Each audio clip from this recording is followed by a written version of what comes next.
Oke, belakangan ini internet di Indonesia itu kan rame banget ya, sama drama kebencian massal ke satu kreator muda, namanya Bulgogi. Tapi yang menarik, di balik semua drama ini, ada pelajaran yang luar biasa banget tentang gimana caranya membalikkan kebencian jadi simpati. Nah, di sini kita bakal bedah tuntas strateginya, langkah demi langkah. Jadi pertanyaannya kan gimana ceritanya seorang remaja, sekali lagi seorang remaja, bisa jadi musuh publik nomor satu buat netizen se-Indonesia? Apa sih yang sebenarnya terjadi? Dan yang lebih gila lagi, kok situasinya bisa berbalik 180 derajat? Yuk kita urai satu persatu. Oke, kita bakal mulai dari puncak badai kebenciannya dulu. Terus kita telusuri tuduhan-tuduhannya apa aja, sampai ke momen klarifikasi yang jadi titik baliknya. Nah, setelah itu, baru kita analisis strateginya dan lihat, pelajaran apa sih yang bisa kita ambil dari semua drama digital ini? Yap, kita mulai dari awal mula apinya. Sebuah badai kebencian yang skalanya itu, wah gede banget. Dan semuanya itu diarahkan cuma ke satu orang, seorang remaja. Coba bayangin deh, kamu umur 16 tahun, seorang kreator konten, terus tiba-tiba dihujat sama seluruh penjuru internet Indonesia. Skalanya tuh masif banget, saking masifnya banyak orang yang awalnya ikut-ikutan ngekritik malah jadi kasihan ngelihat seorang anak remaja harus ngadepin tekanan sebesar itu.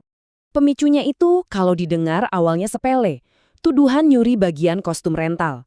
Tapi api kecil ini jadi gede banget waktu kreator sekelas Winda Basudara ngundang dia ke sebuah acara. Wah, reaksi publik langsung meledak. Akhirnya undangan itu terpaksa dibatalin, dan inilah puncak dari semua drama kebencian ini. Tapi kenapa sih kok marahnya bisa segitu besar? Ternyata masalahnya itu bukan cuma soal satu kostum.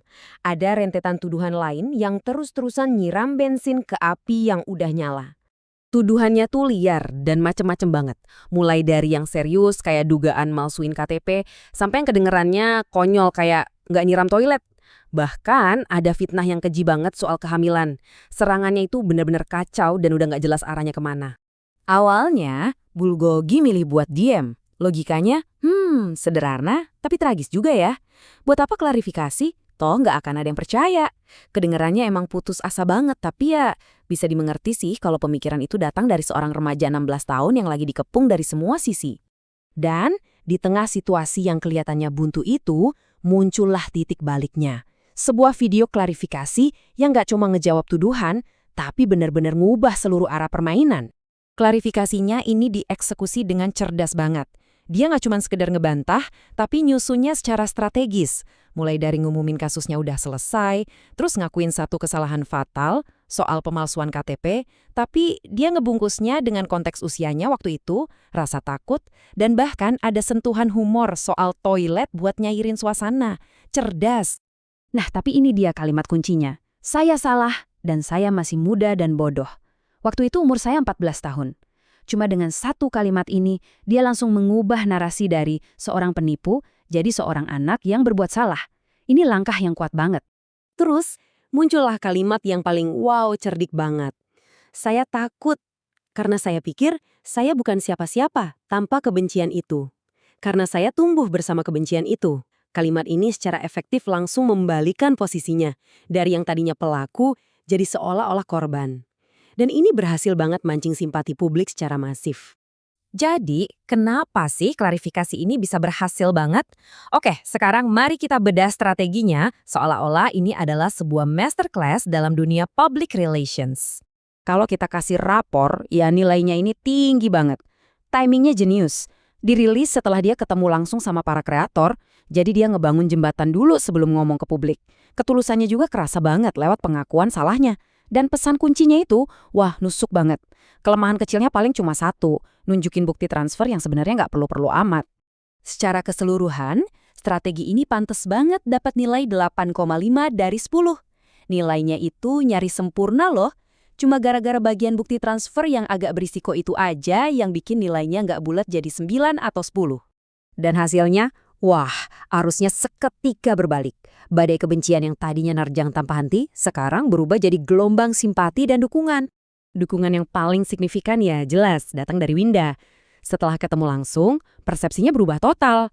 Dia bilang, gue bisa ngerasain anak ini benar-benar takut, mentalnya kuat banget. Ini jadi bukti betapa kuatnya efek pertemuan tatap muka sebelum melakukan klarifikasi ke publik. Dukungan dari Winda itu seolah-olah ngebuka gerbang buat kreator-kreator besar lainnya. Satu persatu, mereka mulai nyuarain dukungan, dan ini jadi tanda kalau opini di level komunitas elit internet udah sepenuhnya berbalik arah. Jadi, bisa dibilang strategi ini sukses total. Bulgogi berhasil mendapatkan apa yang disebut redemption arc-nya. Kebencian gak cuma reda, tapi justru diubah jadi pertumbuhan jumlah pengikut. Luar biasa. Oke, jadi setelah semua drama ini selesai, pelajaran penting apa sih yang bisa kita petik buat bertahan hidup di dunia maya yang kadang, kejam ini? Perbedaannya tuh kelihatan jelas banget kan? Strategi yang berhasil itu adalah bangun koneksi personal dulu, ngakuin kesalahan secara spesifik, dan berani nunjukin sisi rapuh kita. Ini tuh kebalikan total dari strategi yang biasanya gagal, yang defensif, nggak tulus, dan sok kuat. Intinya tuh cuma satu. Dalam perang opini di dunia maya, siapa yang bisa menguasai narasi, dialah pemenangnya. Sebuah cerita yang tulus, strategis, dan disajikan di waktu yang tepat, itu bisa mengubah kebencian yang paling pekat sekalipun jadi dukungan. Dan semua ini ninggalin kita dengan satu pertanyaan besar buat direnungkan. Sebenarnya di mana sih batas antara kritik yang wajar dengan perundungan massal di dunia maya? Kasus Bulgogi ini nunjukin dengan jelas banget betapa tipisnya garis batas itu.